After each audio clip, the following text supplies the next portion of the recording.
Hello student, তো চলে আসলাম আমরা বড় প্রশ্ন ক্লাস নিয়ে। আজকে 3 নম্বর ক্লাস এনেছি। এর আগের 1 নম্বর বড় প্রশ্নের ক্লাস এবং 2 নম্বর বড় প্রশ্নের ক্লাস দেওয়া হয়ে গেছে। আজকে 3 নম্বর বড় প্রশ্নের ক্লাস। তো আমাদের অষ্টম শ্রেণীর গণিত রায়মাটির প্রশ্ন বিচিত্রা 3rd ইউনিট টেস্ট 2025, সেখান থেকে বড় প্রশ্নের ক্লাসগুলো দিচ্ছি। দেখো, এর আগের 1, 2 থেকে একটা ক্লাস এবং 3, 4 স্কুল থেকে একটা ক্লাস দিয়েছি। আজকে যে আমরা দেখাবো 3 নম্বর ক্লাসটা 5 এবং 6 স্কুল নিয়ে বড় প্রশ্নের ক্লাসটা দিব। তো 5 নম্বর স্কুলে দেখো যে অবজেক্টিভ টাইপের প্রশ্নগুলো আছে, এই প্রশ্নগুলো তোমাদের আমি করে দিয়েছি আগের ক্লাসে, ঠিক আছে। তাহলে এখানে আমাদের এই যে 166 পেজের অবজেক্টিভ টাইপের প্রশ্নগুলো 5 স্কুলের, তারপর 5 স্কুলের 167/2-এর যে অবজেক্টিভ টাইপের প্রশ্নগুলো করে দিয়েছি। তা আমাদের শুরু হবে বড় প্রশ্ন 3 থেকে। ওকে, 3 থেকে বড় প্রশ্নগুলো আমরা দেখব। তো বইয়ের বাইরে যেগুলো বড় প্রশ্ন সেগুলো করাবো আমরা।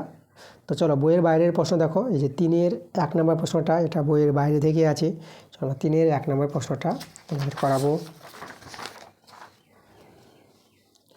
এখানে দেখো প্রশ্নটা আমাদের কি বলেছে, যে 3 জন লোক প্রতিদিন 7 ঘন্টা করে 84 বর্গমিটার দেওয়াল 2 দিনে চুনকাম করেন।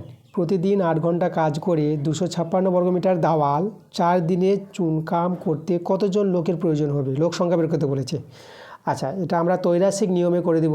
তো গণিতের ভাষায় সমস্যাটা আমরা তৈরি করব। আমরা প্রথমে দিন নিয়ে নিলাম, দিন, তারপরে এখানে ঘন্টা আছে, ঘন্টা নিয়ে নিলাম। তো জন, যেহেতু লোক সংখ্যা বের করতে বলেছে, তো লোক সংখ্যা আমরা শেষে রাখবো, জনটা শেষে রাখবো। দিন সংখ্যা, ঘন্টা, আর এখানে দেওয়ালের পরিমাণ, যেটা দেওয়াল আমাদের তৈরি করছে, এই যে দেওয়ালের পরিমাণ কত বর্গমিটার দেওয়াল, তারপরে আমরা জন, লোক সংখ্যা রেখে দিলাম জন। ঠিক আছে, গণিতের ভাষায় সমস্যাটা এভাবে তৈরি করো। তা প্রথমে দিন সংখ্যা দেখো, আমাদের কত দিনে? 2 দিনে করছি। তাহলে 2 দিনে 7 ঘন্টা করে কাজ করবে। কতটা দেওয়াল কাজ করছে? 84 বর্গ মিটার দেওয়াল কাজ করবে। কতজন লোক লাগছে? 3 জন লোকের প্রয়োজন। ওকে, তারপরে প্রতিদিন 8 ঘন্টা করে করবে 4 দিনে। 4 দিনে প্রতিদিন 8 ঘন্টা করে যেহেতু কাজ করে, তো দেওয়ালের কতটা কাজ করবে? 256 বর্গমিটার কাজ করবে। তার জন্য কতজন লোক লাগবে? এই যে জিজ্ঞাসা চিহ্ন, এটা আমাদের বের করতে হবে। তা চলো ত্রৈরাসিক নিয়মে সমাধানটা করে দেখাবো। আমরা প্রথমে দিন আর জন, মানে দিন সংখ্যা, লোক সংখ্যা। দিন সংখ্যা, লোক সংখ্যা সবসময় ব্যস্ত হয়, মানে দেখো দিন সংখ্যা বাড়লে লোক সংখ্যা কমবে। বেশি দিনে কাজটা, যে কোনো একটা কাজ করতে বেশি দিন যখন সময়, তার লোক সংখ্যা কম হলেও হবে। তাহলে এখানে দিন সংখ্যা বাড়লে লোক সংখ্যা কমছে, দিন সংখ্যা আর লোক সংখ্যার মধ্যে ব্যস্ত সম্পর্ক। তাহলে এখানে যেহেতু আমাদের দেখো এটা বাড়ছে, এটা কমছে, তাহলে এখানে দেখো তোমরা এই জায়গায় কম দিয়ে দাও, এই জিনিসটা খুব দরকার, কম। তাহলে এখানে যে আমরা বেরোবে অ্যান্সারটা, যে কতজন লোক লাগছে, তার লোক লাগবে যে অ্যান্সারটা দেখো 3 গুণিত, এটা তোমরা গুণ দিয়ে দিবা। এবার এই যে ভগ্নাংশগুলো তৈরি হবে, যে কম বলে এই যে সম্পর্কটা বানালাম, তাহলে 2/4 দেবা, মানে ছোটো, একের চেয়ে ছোটো ভগ্নাংশ। কম বলতে একের চেয়ে ছোটো ভগ্নাংশ, মানে লব হবে ছোটো, হর হবে বড়, হয়ে গেছে। এবার এর মধ্যে সম্পর্ক তৈরি করো, ঘন্টা আর লোক সংখ্যার মধ্যে। 7 ঘন্টা করে কাজ করছে, কাজ করলে পরে 3 দিন 3 জন লোকের প্রয়োজন। 7 ঘন্টা করে কাজ করবে, 3 জন লোকের প্রয়োজন। এখন 8 ঘন্টা করে কাজ করবে, কাজের পরিমাণটা বেড়ে গেল। তাহলে 8 ঘন্টা করে যদি কাজ করে, তো লোক সংখ্যা কম হলেও হবে, তাই না? তো এখানে সময় বাড়লে লোক সংখ্যা কমবে, ব্যস্ত সম্পর্ক। তাহলে এখানে কিন্তু আমাদের কম দাঁড়াচ্ছে জিনিসটা। আচ্ছা, তাহলে কম বলতে আমাদের দেখো ছোটোটা উপরে, বড়টা নিচে। এবার দেওয়ালের পরিমাণ আর লোক সংখ্যার মধ্যে সম্পর্ক। তো এখানে লক্ষ্য করো যে 84 আছে, 84 বর্গমিটার দেওয়াল তৈরি করার জন্য 3 জন লোকের দরকার। আর 256 বর্গমিটার দেওয়াল তৈরি করার জন্য আগের চেয়ে লোক সংখ্যা বেশি। দেওয়ালের পরিমাণ যখন বেড়ে গেলে লোক সংখ্যা বাড়বে। এই যে বেশি এখানে, তাহলে এখানে বেশি দিয়ে দাও। তাহলে এই আমাদের বেশি দেখে আমরা, এটা একের চেয়ে বড় ভগ্নাংশ তৈরি হবে, মানে বড়টা উপরে, 256 উপরে আর 84টা নিচে দিয়ে দাও, তাই না? এভাবে তোমরা সহজে সম্পর্ক তৈরি করে তোমরা কিন্তু অ্যান্সারটা বের করতে পারবা। এই যে আমাদের লোক সংখ্যা বের করতে বলেছিল, কতজন লোক লাগবে, দেখো এটা সরল করে আমরা লোক সংখ্যা বের করতে পারবো। চলো আমরা কাটাকাটি করে অ্যান্সারটা বের করে নিই। আচ্ছা, আমরা এখানে 8 দিয়ে কাটাকাটি করি, 8 3 24, 8 2 16। আচ্ছা, এটাকে এবার আমরা এখানে 4 দিয়ে কাটাকাটি করি, 4 2 8, 4 1 4, আর এখানে 4 8 32। আচ্ছা এখানে 8, এই যে 4 2 8 করলাম কাটাকাটি। আচ্ছা 7 3 21, এই যে 3 আর 3 কেটে দিলাম। আমাদের দেখতে পাচ্ছি এখানে 2 আর এখানে 2, তাহলে 2 আর 2 গুণ করে নাও, 2 দিয়ে কত 4, এই যে 4 জন লোকের প্রয়োজন হবে। ঠিক আছে, এই যে অ্যান্সারটা আমাদের কতজন, প্রতিদিন 8 ঘন্টা করে কাজ করলে 256 বর্গমিটার দেওয়াল 4 দিনে চুনকাম করতে কতজন লোকের প্রয়োজন, 4 জন লোকের প্রয়োজন। অ্যান্সারটা হবে 4 জন। তারপর অঙ্কগুলো বই থেকে আছে, আমরা খুঁজে নেব বইয়ের বাইরের অঙ্ক। বইয়ের বাইরের অঙ্ক আমরা দেখতে পাচ্ছি 4-এর 1 নম্বরটা, এটা বইয়ের বাইরের আছে। তো চলো 4-এর 1 নম্বরটা তোমাকে আমি করে দেখাচ্ছি। তো এখানে দেখো প্রথমে আমাদের যেটা আছে দেওয়া, এখান থেকে এ দিয়ে গুণ করে দাও, তাহলে এ স্কোয়ার প্লাস 16, এটা কেটে যাবে, আর এদিকে 4a পেয়ে যাবে। বা দিকে নিয়ে এসো, A square minus 4a plus 16 equal 0, সবাইকে বা দিকে নিয়ে চলে গেলাম। আচ্ছা এই মানটা বের করে রেখে দিলাম। এবার এর মানটা দরকার, যে এ কিউব প্লাস 64, 64কে আমরা 4-এর কিউব করতে পারবো। 4-এর কিউব 64, এ কিউব প্লাস বি কিউব উৎপাদকের সূত্র, এ plus B into A square minus A B plus B square.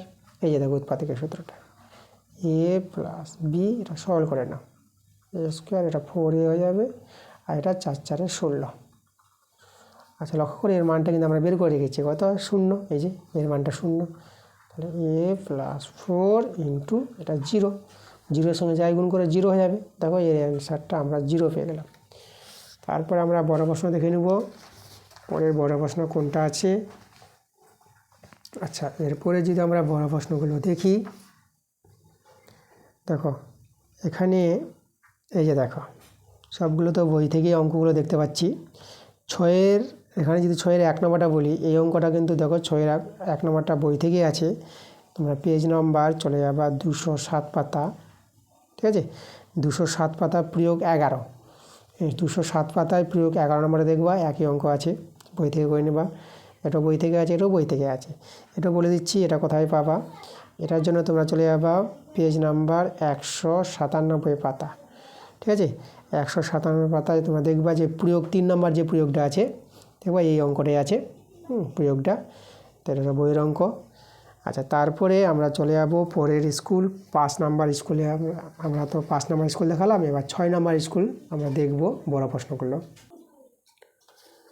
এই যে দেখো 6 নম্বর স্কুল, দেখো এই যে আমাদের 5 নম্বর স্কুল 7-এর অঙ্কগুলো সব বই থেকে পেয়ে যাবো এগুলো।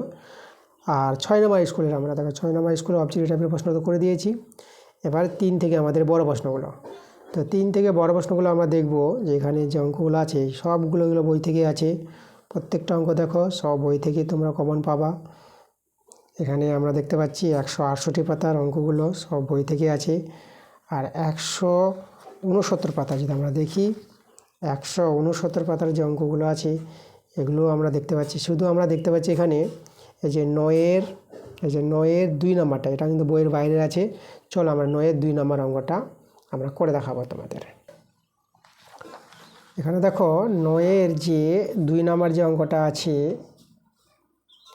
এখানে কি বলছে দেখো, একটা ত্রিভুজের কোণ 3টির অনুপাত দেওয়া আছে, তাহলে ত্রিভুজের প্রকৃতি কীরূপ, ভালো প্রশ্ন। তবে এখানে 3টি কোণ যখন দেওয়া আছে, তাহলে প্রথম কোণটাকে আমরা 2x ধরে নেব, 3টি কোণকে যোগ করব, দ্বিতীয় কোণটাকে 1 থেকে আমরা x ধরে নেব, আর তৃতীয় কোণটা 1 থেকে আমরা x। ত্রিভুজের 3টি কোণের যোগফল আমরা কি জানি, 180 ডিগ্রি। এই যে দেখো যোগ করে আমরা এটা পেয়ে যাবো 4x 180 ডিগ্রি, বা 4 দিয়ে কাটাকাটি করে দাও, এখানে 4 দিয়ে কাটাকাটি করলে 4 4 16, 4 5 20, 45 ডিগ্রি। এক্সের মানটা আমরা পেয়ে যাবো 45 ডিগ্রি। তাহলে দেখো তো কোণগুলো কী হবে, দেখো এই যে 2x বলতে 90 ডিগ্রি হবে, তারপরে x থেকে 45 ডিগ্রি, তারপরে x থেকে আবার 45 ডিগ্রি। তাহলে ত্রিভুজের কোণগুলি দেখো, ত্রিভুজের কোণগুলি পেয়ে গেলাম 90 ডিগ্রি, 45 ডিগ্রি, 45 ডিগ্রি। তাহলে ত্রিভুজটার প্রকৃতি কী রূপ, ত্রিভুজটা আমাদের হবে সমকোণী সমদ্বিবাহু ত্রিভুজ। ত্রিভুজটা কী ধরনের ত্রিভুজ আসবে, সমকোণী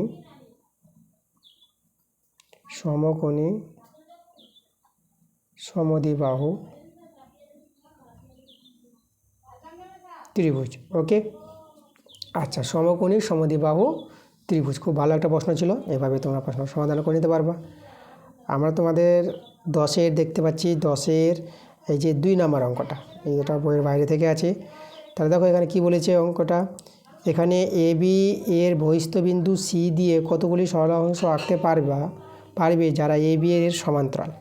দেখো প্রশ্নটা এভাবে বলেছি যে এ বি একটি সরলরেখাংশ নাও। এই যে আমরা যদি দেখাই এ বি আমাদের একটি এ বি সরলরেখাংশ, তাই না? এই যে এ বি সরলরেখা, তীর চিহ্ন দিয়ে দিলাম, সরলরেখা বলেছে। এ বি সরলরেখার বহিস্থ একটি বিন্দু আছে, এই যে সি বিন্দু দিয়ে বলছে সি বিন্দু কতগুলি সরলরেখাংশ আঁকতে পারবো যারা এ বি এর সঙ্গে সমান্তরাল। তাহলে এ বি এর সঙ্গে সমান্তরাল সরলরেখা হবে এইভাবে করে, তাই না? সোজা হবে এটা, এই যে সমান্তরাল সরলরেখা। তাহলে এই যে সি বিন্দু দিয়ে এ বি এর সমান্তরাল সরলরেখা আমরা একটি তৈরি করতে পারবো। এখানে দেখাই, এটা আমরা এ বি দেব, এই যে আমাদের এখানে আমাদের সি বিন্দুটা, ঠিক আছে? এ বি সরলরেখার বহিস্থ বিন্দু সি দিয়ে যদি এ বি এর সমান্তরাল সরলরেখা তৈরি করি না, তাহলে একটা মাত্র সমান্তরাল সরলরেখা, দেখো একটা সরলরেখা তৈরি করা যাবে। জ্যামিতিক চিত্র এঁকে তৈরি করতে বলেছে। তো জ্যামিতিক এঁকে তোমরা পেন্সিল কম্পাসের সাহায্যে তোমরা কিন্তু ছবিটা তৈরি করতে হবে সমান্তরাল সরলরেখা যেভাবে তৈরি করে, ঠিক আছে না? সমান্তরাল সরলরেখা কীভাবে তৈরি করে আমি তোমাদের একটু দেখাই। ধরো এই যে আমাদের এই যে এ বি সরলরেখা, এবার এখানে একটা বিন্দু নিয়ে নিবা। ধরো আমি এখানে একটা ডি বিন্দু নিয়ে নিলাম, তাহলে এভাবে বাড়িয়ে নিবা। এটা বিন্দুটা সি বিন্দু যেটা বলেছিল, সি বিন্দু। তাহলে এই যে কোণটা আছে, এই কোণটা তোমরা পেন্সিল কম্পাসের সাহায্যে এই কোণটাকে এখানে স্থাপন করে দেবা। মানে এভাবে মাপ নিয়ে এদিকে এভাবে কেটে দেবা, এভাবে একটা বৃত্তচাপ তৈরি করবা, আবার এর মাপটা নিয়ে, এই ব্যাসার্ধটার মাপটা নিয়ে এবার এখানে কেটে দেবা, আর এইভাবে করে যোগ করে দেবা। তাহলে তোমরা পেয়ে যাবা সমান্তরাল সরলরেখা। একান্তর কোণ অনুসারে, এটা একান্তর কোণ অনুসারে কীভাবে সমান্তরাল সরলরেখা তৈরি করতে হয় এই যে আমাদের। ওকে, এগুলোর ক্লাস দেওয়া হয়েছে, আমি ক্লাস দিয়েছি, তোমরা চাইলে ক্লাসগুলো দেখো। ক্লাসগুলো দেখলে তোমরা আরও বুঝতে পারবে ভালো করে। তাহলে দেখো আমরা কিন্তু এই যে দেখো মানে এখানে আমরা 6 নম্বর স্কুলের দেখো বড় প্রশ্নগুলো কিন্তু আমরা দেখিয়ে দিয়েছি। এবার পাঁচচিত্রের অঙ্কগুলো আছে, বই থেকে তোমরা সব পেয়ে যাবা। ওকে, তাহলে এই ছিল আমাদের আজকের ক্লাস, যে 5 নম্বর এবং 6 নম্বর স্কুলের বড় প্রশ্নগুলো বইয়ের বাইরে থেকে তোমাদের করিয়ে দিলাম। ক্লাসটা ভালো লাগলে অবশ্যই ভিডিওতে লাইক করে ভিডিওগুলো বন্ধুদের কাছে শেয়ার করো। পরবর্তী ক্লাসটা তোমাদের বড় প্রশ্নের ক্লাস খুব তাড়াতাড়ি চলে আসবে। ঠিক আছে, তোমরা সবাই ভালো থেকো।